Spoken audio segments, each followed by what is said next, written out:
Tres latinoamericanos lograron lo que había sido imposible para cineastas hispanos: conquistar Hollywood. En esta edición de Efecto Naim, le revelamos las fuerzas económicas y culturales que explican el éxito de Guillermo del Toro, Alfonso Cuarón y Alejandro González Iñárritu. Además, conversamos con el director del periódico en español más leído del mundo. Y le contamos qué políticos tienen el mayor número de seguidores falsos en Twitter. Esto y más a continuación.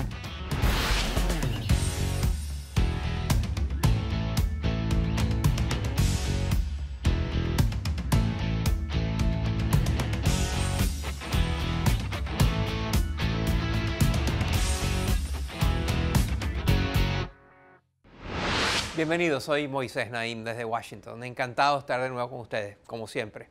Mire estas escenas. Ya viene amaneciendo, ya la luz del día nos dio. Son imágenes de la película mexicana Un Día de Vida, que en los años 50 logró conquistar corazones y enormes cantidades de audiencias en la antigua Yugoslavia. Así es. Algunos autores incluso aseguran que se convirtió en el film más taquillero de la historia de Yugoslavia, hoy un país que ya no existe, como sabemos. Incluso afirman que llevó al surgimiento, al auge de los grupos de mariachis yugoslavos. Pero a pesar de que el cine mexicano ha logrado alcanzar éxito a miles de kilómetros de su casa, hay un mercado mucho más cercano que los mexicanos no habían logrado conquistar, ni más ni menos que Hollywood, hasta ahora. En los últimos años, tres directores mexicanos, Alfonso Cuarón, Alejandro González Iñárritu y Guillermo del Toro, cambiaron la historia. Sus películas están arrasando con las carteleras estadounidenses y con los más importantes premios de esta industria. ¿Qué pasó? ¿Cómo se convirtieron estos tres latinoamericanos en los mejores directores de Hollywood? ¿Qué los destaca? ¿Qué fuerzas culturales y económicas cambiaron la situación y le abrieron camino, crearon un terreno fértil para su talento, para que floreciera ese enorme talento que ellos tienen? Todas estas preguntas y muchas más las respondemos a continuación. Miren. Cada año se rinde homenaje a los grandes de la industria cinematográfica en la prestigiosa ceremonia de los Oscars. Y recientemente, tres mexicanos consiguieron lo que había sido imposible para directores hispanos. And the Oscar goes to Guillermo del Toro, Alfonso Cuarón, Alejandro G. Iñárritu. Los tres amigos, como se les ha llegado a conocer, se han llevado 4 de los últimos 5 Oscars al mejor director. Intentando explicar su increíble éxito, muchos analistas resaltan puntos en común. Todos, por ejemplo, comenzaron sus carreras en medios masivos de comunicación. Pero hay un factor definitivo que tiene menos que ver con su trasfondo y más con la economía. Así lo explica el mexicano Alejandro Ramírez, presidente de la 4ª cadena de cines más grande del mundo. El gobierno mexicano había nacionalizado los cines en los 60s y tenían la exclusividad de la mayoría de las compañías de películas, tenían el 70% del contenido fílmico y había controles de precios. Entonces era un ambiente sobreregulado y en el que era muy difícil florecer. Con las puertas cerradas a la inversión privada hasta los años 90, la industria del cine mexicano había quedado en estado de sequía creativa y financiera. Este era el gris panorama cuando los tres amigos deciden dar el salto a la pantalla grande. Fuimos hasta Inglaterra para hablar con Deborah Shaw, autora del primer libro sobre los tres directores. Pues yo creo que como había dificultades en recaudar fondos al principio de sus carreras, realmente querían hacer películas más comerciales, con más vistas al público global, pero pensaban más en el público, no solamente en el arte del cine. Buscando acaparar la atención de productoras que pudiesen financiar sus proyectos futuros, los directores apostaron por esa mezcla perfecta de cine artístico y cine taquillero. ¡Vámonos! ¡Por Luis! A comienzos del milenio, películas como Y tu mamá también y Amores perros superaron el gran desafío de alcanzar el éxito internacional. Fíjate que el cine casi no viaja. Se ve poco cine mexicano en Argentina, Chile, Colombia, Perú, Brasil. Es que lo que viajan más son las historias exitosas. Historias exitosas fue lo que aprendieron a hacer estos directores. Y esto es para ti. Y aunque no hay una sola receta, Shaw subraya que sí hay ingredientes clave. Los tres amigos añaden toques diferentes a narrativas familiares.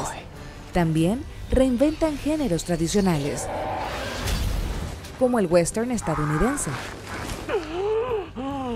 Fue así que en 2016, Iñárritu se llevó el Oscar al mejor director por The Revenant, o El Renacido en español. Parece una especie de western, pero tenemos un punto de vista muy diferente. Vemos, por ejemplo, simpatía hacia los indígenas.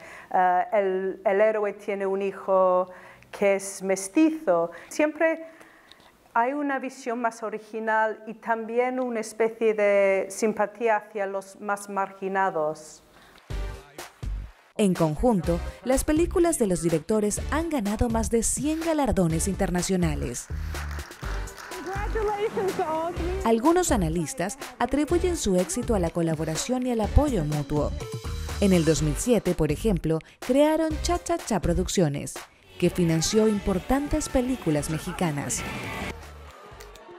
Los amigos han recibido críticas por no dirigir más películas en México, ni sobre temas mexicanos. 3, 2, 1, ready, action. Pero a veces hay que ver más allá de la superficie. La forma del agua, que se llevó el Oscar a la mejor película en 2018, ha sido descrita como una nueva interpretación del conocido cuento de hadas La Bella y la Bestia. Pero así habló su autor, Guillermo del Toro. La película es una mezcla de sentimientos existenciales que he tenido como inmigrante, al ser una persona que la sociedad ve como el otro en muchos aspectos.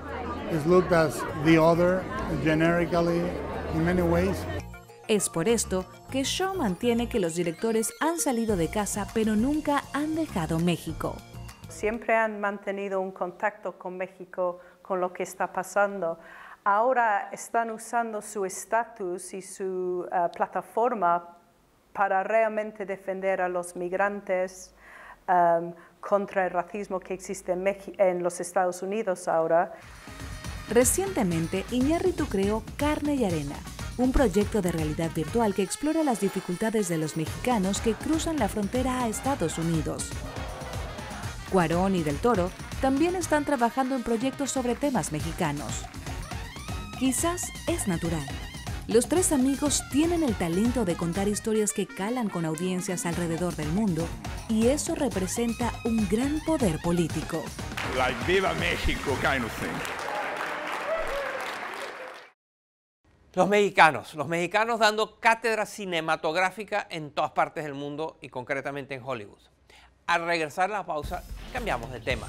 Pasaremos de hablar de cine a hablar de periodismo, concretamente de los periódicos. Y lo vamos a hacer con el líder del periódico en español más importante del mundo. Muy interesante, ya va a ver.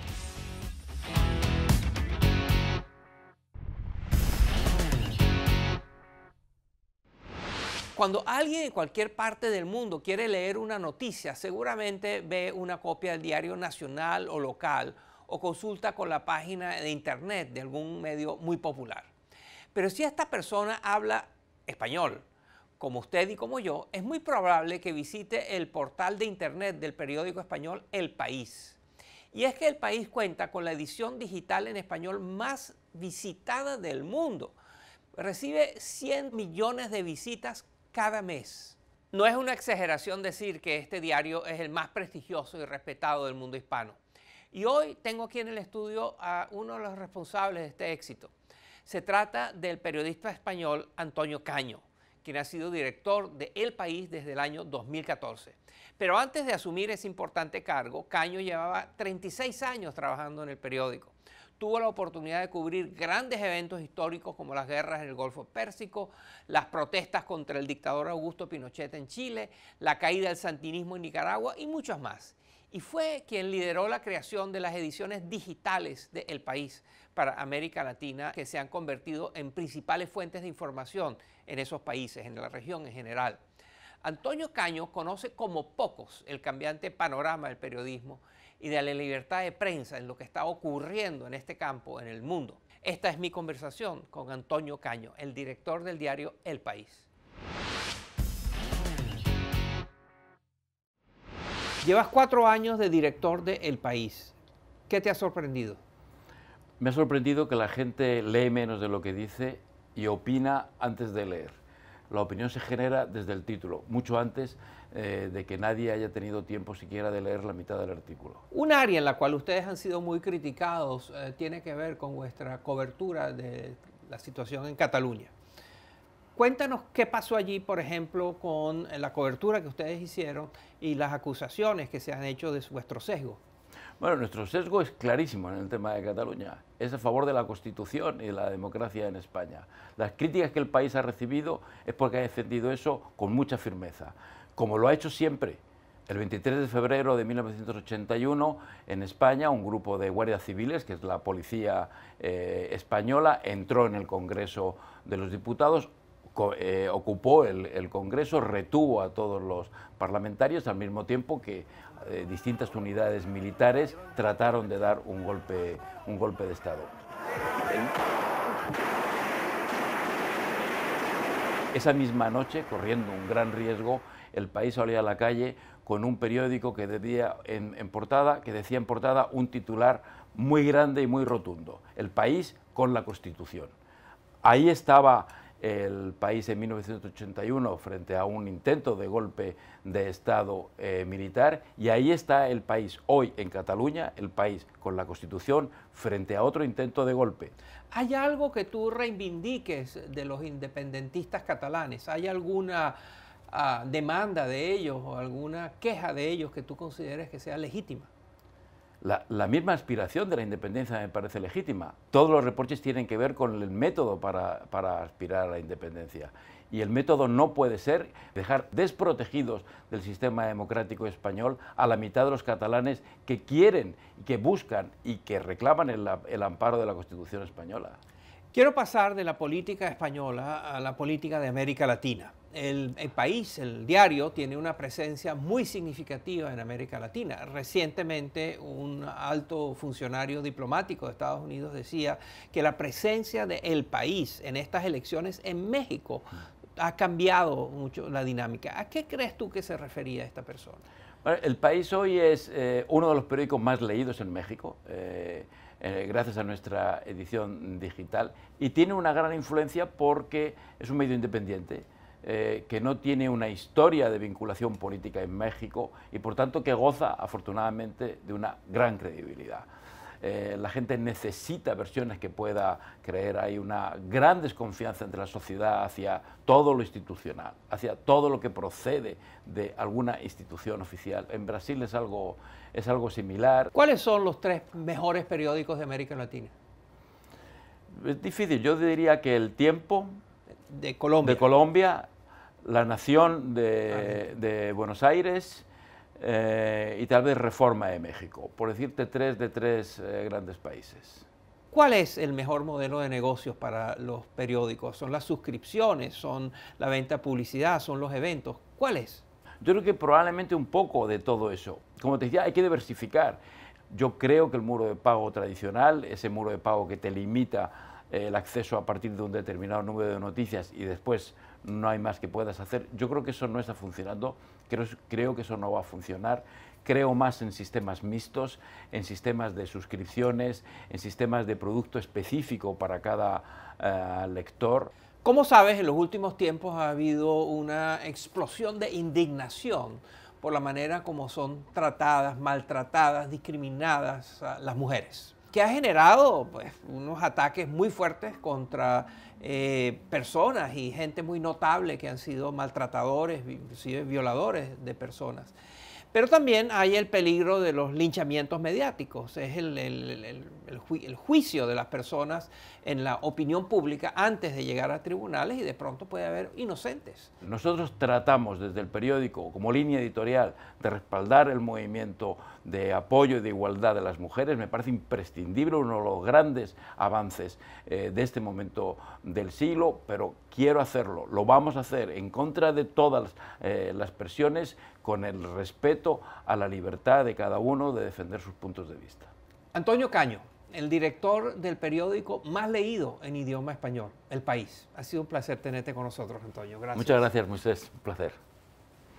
Y al regresar de la pausa pasamos a nuestra popular sección Genialidades Memorables, donde vamos a volver a hablar de películas, pero no de los grandes directores como hicimos al comienzo del programa, sino que les voy a contar la insólita historia de un político que quiso irrumpir en la industria cinematográfica, pero por las malas. Y ya verá lo que pasó. No se vayan.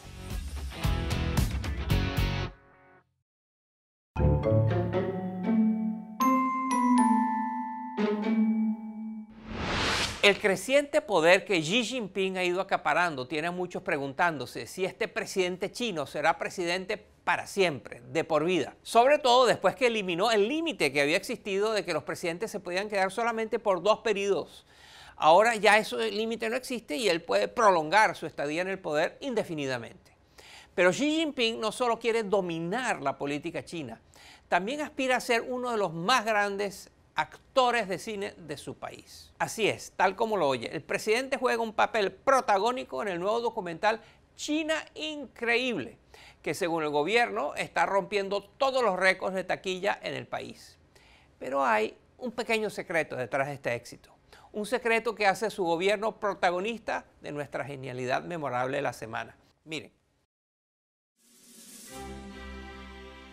Como bien sugiere el título, el documental China Increíble repasa la grandeza del gigante asiático. Desde la construcción de grandes obras de ingeniería como el Puente Macao, hasta la influencia china en la economía y cultura de Etiopía. Y la película, que fue financiada por el gobierno, deja muy claro quién es el responsable de estos logros: el actual líder chino Xi Jinping. Aparentemente, esta celebración del mandatario fue todo un éxito, pues según los medios, las entradas para todas las funciones a toda hora se agotaron. De hecho, China Increíble ha sido el documental más taquillero en la historia del país asiático, generando casi $50 millones durante las primeras semanas en cartelera. Y no es ninguna sorpresa. Resulta que la mayoría de los habitantes chinos que corrieron a ver este inspirador documental fueron obligados por sus jefes. Sí, muchas compañías y organizaciones afiliadas al gobierno compraron entradas y las repartieron a sus empleados, dejando claro que debían asistir al cine. Los asistentes también debían redactar detalladas reseñas de la experiencia. Según estas, en las salas de cine se escuchaban desde gritos y aplausos de emoción hasta ronquidos. Pero este episodio es solo uno de los muchos esfuerzos por generar un culto alrededor de Papá Xi, como se le conoce popularmente a Xi Jinping. Hay desde canciones que destacan sus cualidades como amante,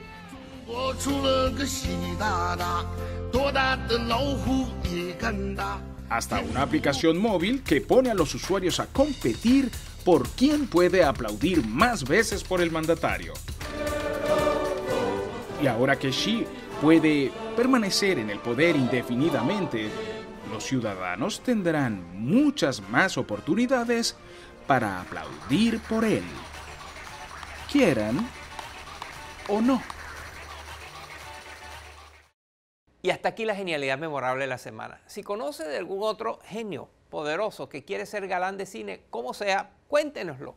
Por favor, escríbanos a la cuenta de Twitter del programa @EfectoNaim o a mi cuenta personal @MoisésNaim. Y para finalizar el programa, les voy a hablar de otros líderes que quieren ganar seguidores como sea, como dé lugar.